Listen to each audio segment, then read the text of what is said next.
Over 9 million years ago, the greatest act of divine vengeance was enacted.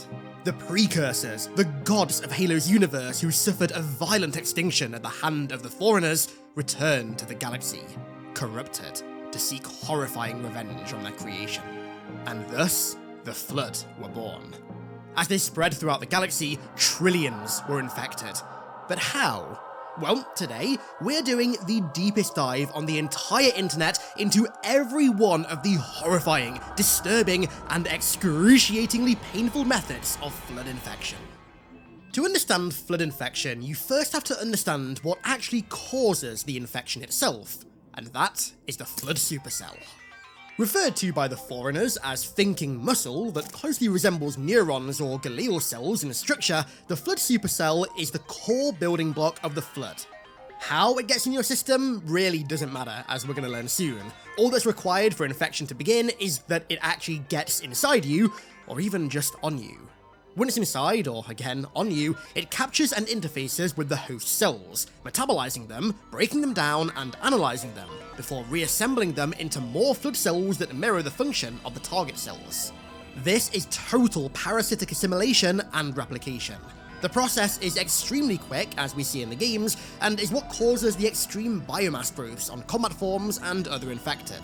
The supercell can also arrange itself to mimic any organ or growth that it might need, so an extra arm, a tendril, or even an infection form incubation sac, for example.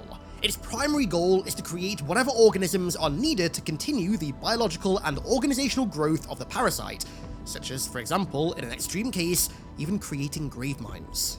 In the latter stages of flood development, the supercell can also be spontaneously generated as the flood attempt to transform entire environments into Blightlands or hives. But the real juicy biomass of today's video is how the flood spread this supercell. And to start, I want to look at a method of transmission that, although never outright confirmed in the canon, we can definitely assume exists for a number of reasons. Waterborne flood infection. So, because of Halo's lack of exploration of really anything water-based, the flood infecting entire bodies of water has never really been touched on. However, in the flood lab in the gas mine in Halo 2, the first flood form that we see are these things, swimming about in a tank. Now, Bungie referred to these things as flood tadpoles or flood sea monkeys, and in a very old Bungie.net post, they alluded to the fact that they could be an earlier stage of evolution of an existing flood form, but it's the fact that these tadpoles or sea monkeys are swimming that intrigues me. Besides an offhand mention of oceans of flood supercells in the latest encyclopedia, which granted could be interpreted a number of ways, this is the only clear-cut example of the flood existing in water that we've ever had, at least to the best of my knowledge, and it kind of made me realise that there's nothing stopping the flood from infecting bodies of water. All these tadpoles and any other potential aquatic infected out there would have to do is just secrete the flood supercell into the water, just like almost every other form does into the air, and that body of water is immediately compromised. Anybody who dared to go into flood-infected water would almost certainly risk ingesting a supercell, or even if they didn't, they'd at the very least get one on their skin, which would be enough to begin infection. It's a truly terrifying, albeit a hypothetical thought. So, moving from the hypothetical to the firmly canon, flood spores are one of the main vectors of the infection. Flood spores are supercells encysted with a chitinous outer layer. They can remain dormant for centuries, taking on any number of shapes or forms, slowly adapting to their environment, awaiting the inevitable arrival of a food source. Technically speaking, the spores are creatures, but their most significant and horrifying trait is that they take the flood infection airborne. To begin infection, a spore doesn't even need to be ingested by a host. All it has to do is make contact with their skin and it's game over. Both sentient and also non-sentient organisms can fall victim to a spore as well, but regarding the infection process itself, the current canon is rather weird. So, as per the most up-to-date lore, victims of the spore aren't instantly turned into combat forms, but rather both sentients and non-sentients have their biomass repurposed by the supercell into flood biomass surrogates, and while still alive, their flesh is moulded into an incubation vessel for infection forms, which will later burst from their body and spread the infection as normal. Once again, let me reiterate, while these infection forms are incubating within their partially infected bodies, the host is still alive and likely still conscious. Spores can presumably still infect hosts like normal, just turning them into regular combat forms, but as per the most recent lore, it seems as though turning hosts into mobile infection form incubation vessels is actually their primary goal. Once a victim is infected by a spore, although they may not turn immediately, there is no cure, no inoculation, no treatment, nor any way to slow down the infection process. The only effective countermeasures are containment and incineration. Spores become an increasing issue as an outbreak spreads, primarily due to combat forms who are covered in spore-filled polyps that, upon sustaining any amount of damage, being destroyed, or even coming into rough contact with something, burst, secreting a cloud of spores into the air surrounding them. As a result, infected carcasses, limbs, and any kind of biomatter within an outbreak zone, although entirely inanimate, can still spread the infection. Spores are also secreted and often even launched from hives, grave mines, pure forms, dispersal pods, and just about any flood entity in existence. They're arguably the most terrifying vector of the infection purely because of the amount of ways that they can be spread. Nothing is safe from the spore, just like the subscribe and like buttons aren't safe from you hitting them right now. So, to step away from our future reality where we're all consumed by the flood to our present reality just for one moment, a quick word from today's sponsor, War Thunder. War Thunder is the most comprehensive vehicle combat game ever made, and it's available now for free on PC and consoles. With immersive combat, detailed vehicles, realistic graphics, and authentic sound effects, War Thunder truly places you in the most powerful war machines of our time.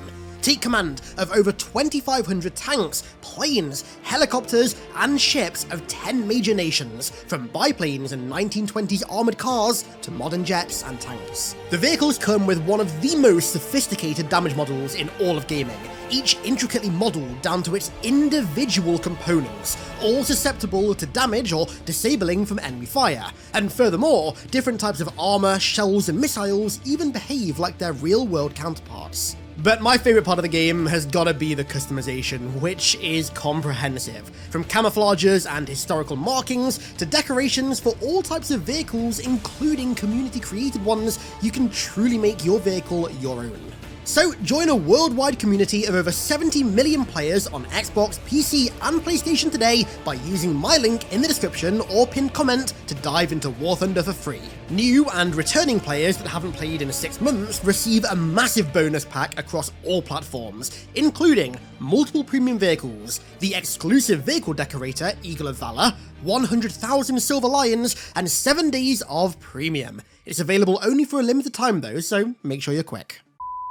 So, we've established how the flood infection becomes airborne, and the potential of it also becoming waterborne, so now, let's take a look at how the infection becomes groundborne, if that's even a term. When the flood reach the coordinator stage of evolution, they initially seek to infect and corrupt rather than create, which leads to the creation of flood hives. Existing structures, such as cities and ships, are coated in infected biomass, usually courtesy of the area's previous inhabitants. The walls of these structures are coated in blisters, incubating large hordes of infection forms, while spore mountains pump spores into the atmosphere to begin infecting local regions outside the hive. With enough biomass, these spore mountains can reach unthinkable sizes. For example, during the Foreigner Flood War, one was spotted on the planet of Euthera that towered 50 kilometers in height above its surface, with a base spanning 400 kilometers. It was said to have consumed the entirety of what was once a foreigner city, turning it into a sickly vessel of atmospheric infection. Temperature and atmospherics within the hive are specifically altered to create the optimal conditions for flood expansion and evolution, but eventually they seek to expand the region of these conditions beyond the walls of the hive, which leads to the creation of flood Blightlands. Blightlands are entire environments consumed and corrupted to fit the flood's specific needs. Their creation begins with the spores secreted into the areas surrounding a hive by the hive's spore mountains, and also with the hive creating specific flood organisms that harvest nutrients from the soil, absorb solar energy, and consume native life. from sapient species to even flora and fauna. These regions are utterly impassable by any sentient species. Their atmospheric conditions are tuned perfectly to suit the Flood's needs, and their borders are patrolled by Blightstalkers, pure forms born solely to protect the Blightlands. Eventually though, even the Blightlands themselves are consumed to create oceans of pulsating supercells, gigantic spore mountains like the one spotted on Euthera, and even colossal stacks of Flood pseudo-organs that complete a planet's ruination. So, on a much smaller scale than entire cities and planets being corrupted to spread the Flood, I want to touch briefly on the combat form's ability to bite a victim. Now, on the surface, the Flood may seem radically different to your conventional zombie infection, like, say, I don't know, the Rage virus from 28 days, weeks, and now years later, or the meteorite infection from George Romero's zombie movies. But when you boil the Flood down to their most core traits, they actually share almost every typical zombie trait with these infected, and their tendency to bite a host to spread the infection is no exception. Now, to the best of my recollection, we've only seen a combat form bite once, during the events on the Mona Lisa, where one of the infected Marines bites another to kill him. And although we never see the victim of the bite, Grafton, reanimate, it's safe to say that the infected teeth of a combat form sinking into an uninfected host would more than certainly plant at least one supercell within them. But what's disturbingly fascinating about this is that it actually highlights one of the most terrifying things about the Flood that the games just do not convey at all. The fact that almost any physical injury suffered from almost any Flood form can transmit the infection.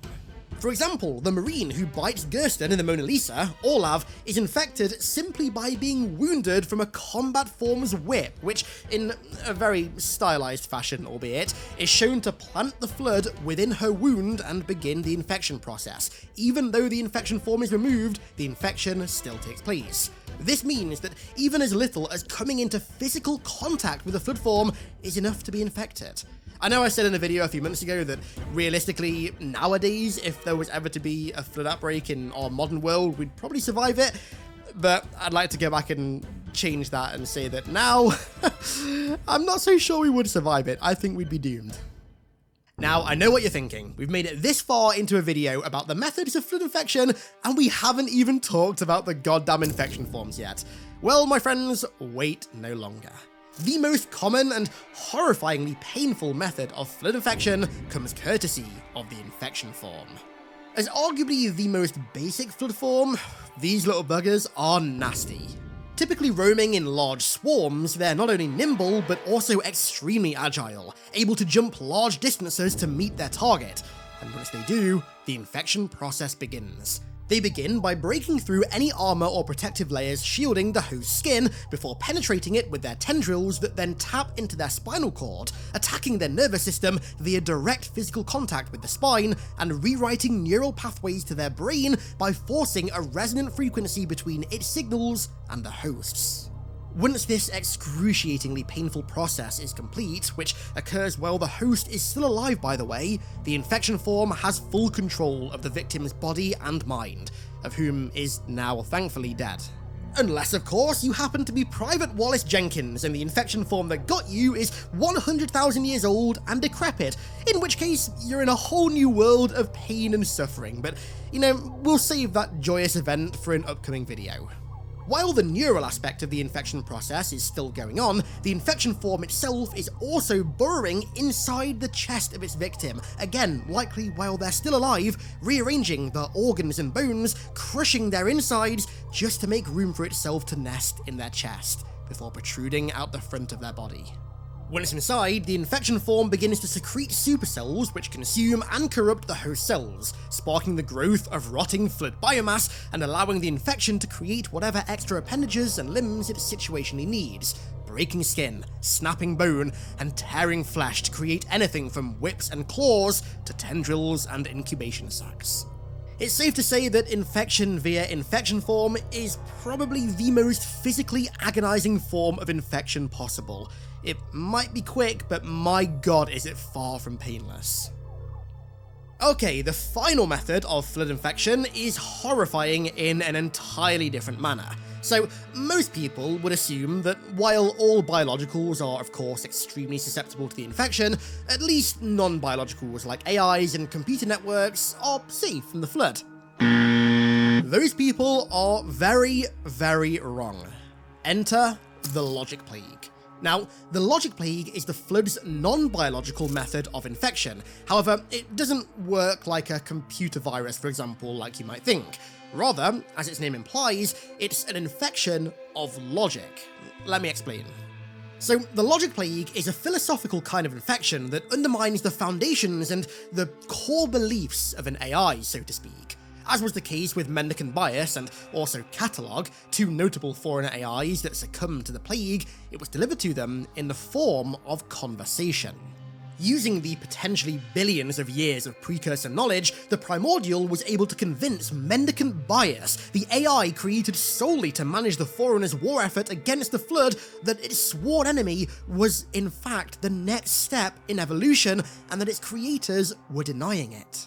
It divulged the origins of the Flood, their precursor nature, the Forerunners' genocide of them, and how that egregious act led to their creation. Using the domain, which was a precursor archive of infinite knowledge that the Forerunners held dear, it also corroborated all of its claims, which ultimately cemented to Mendicant Bias that its creators had chosen to ignore destiny and were obstructing the next step in galactic evolution. It began to see its creators as an immovable, stubborn object that had existed in ignorance for far too long, and thus went rampant and committed all the forces in its command, the entire Foreigner Navy, to the Flood. Catalog's infection with the Logic Plague, however, was far more invasive than just a conversation. Its description in Silentium is pretty disturbing, to put it lightly. The way the Gravemind transmits the Logic Plague to Catalog is far more unsettling, and Catalog is far less of a consenting individual than Mendicant was. Let me read a few excerpts. The Gravemind focuses on me. I cannot move, cannot flee. A mass of tendrils sprouts from what I perceive to be its center, arches out over the few meters between us, grabs hold of my carapace, worms through to my biological core. I am pulled from my carapace, all but severed from system and memory. The pain is excruciating. My sense of self fades with alarming speed. I am overwhelmed. The Gravemind studies me, loves me so intensely it will eat me, absorb me into its very center. I twist in a spiral of laws, once brilliant but now evil, cutting, carving, setting evil precedents, a shredding maze of forensic infection. No truth anywhere. With infinite amusement, it withdraws its tendrils and my carapace is resealed. Gravemind informs me I will be delivered back to Foreigner territory, carrying a shard of itself deep in my memory, to spread fear and pain.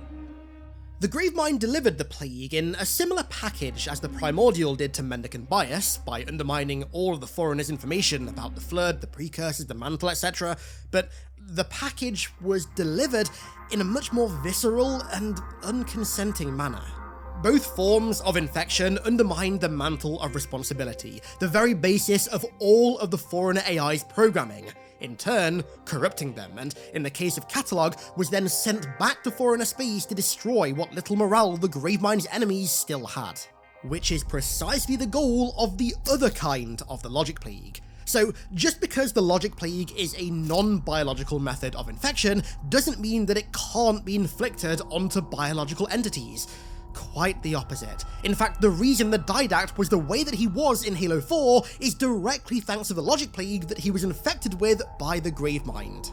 The Gravemind infected the Didact with the Logic Plague to send him back to Foreigner space to, much like Catalog, shatter what little morale still remained. The basis of the biological Logic Plague is exactly the same as the non-biological oriented Logic Plague, of course the only difference being that its victim is a biological. Now, this infliction can best be described as an extreme form of psychological torture, which, in hindsight, I'm sure the YouTube algorithm is gonna love me talking about, so please leave a like down below if you haven't done so already to help save me from it. During the deposition about his interrogation by the Gravemind, the Didact said the following. It wasn't a conversation, more like a malediction. This time, the Primordial was in full control. It was not an interview.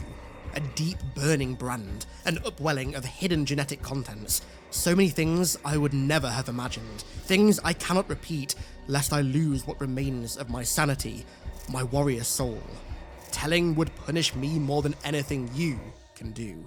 The power of Gravemind linguistics is quite literally lethal. During its capture by the ancient humans, the Primordial told them realities about the Flood, similar to the information that it divulges during Logic Plague infections, that was so horrific, those ancient humans in its presence chose to alter form from life instead of having to live with what it had told them. And the worst part is, eventually, as an outbreak spreads, the Logic Plague itself becomes an isolated pandemic. Eventually, the Flood becomes so intelligent and capable that combat forms and any other Flood-infected individuals are capable of transmitting the plague via Gravemind communication. Ultimately, as excruciatingly painful as the various methods of physical Flood infection are that we discussed today, the Logic Plague is without a shadow of a doubt the most horrifying method of infection because it displays just how intelligent of a parasite the Flood are. They bear all the typical terrifying traits of your traditional zombie, but with the added topper of being the most intelligent entity in existence, with knowledge spanning over 500 million years gathered by their former selves, the precursors, who are the literal gods of the Halo universe. The Flood are corrupted, zombified gods. And if that doesn't make your spine tingle like it's being hugged by an infection form, then I don't know what will. And those, my friends, are all of the horrifying methods of Flood infection explained in the most juicy detail that I possibly could. I really hope you guys enjoyed. Thank you once again to War Thunder for sponsoring today's video. Don't forget to go and play it for free on Xbox, PC, and PlayStation by using my link in the description or the pinned comment. Both new and also returning players that haven't played in 6 months receive a massive bonus pack across all platforms, including multiple premium vehicles, the exclusive vehicle decorator Eagle of Valor, 100,000 Silver Lions, and 7 days of premium. It's available for only a limited time though, so make sure you're quick. And so, with that said, let's round this juicy video out there. I want to give a huge thank you to all of my amazing patrons for the continued support over there, as per usual, and thank you all so much for watching. I really do appreciate it, and I'll catch you all in the next one.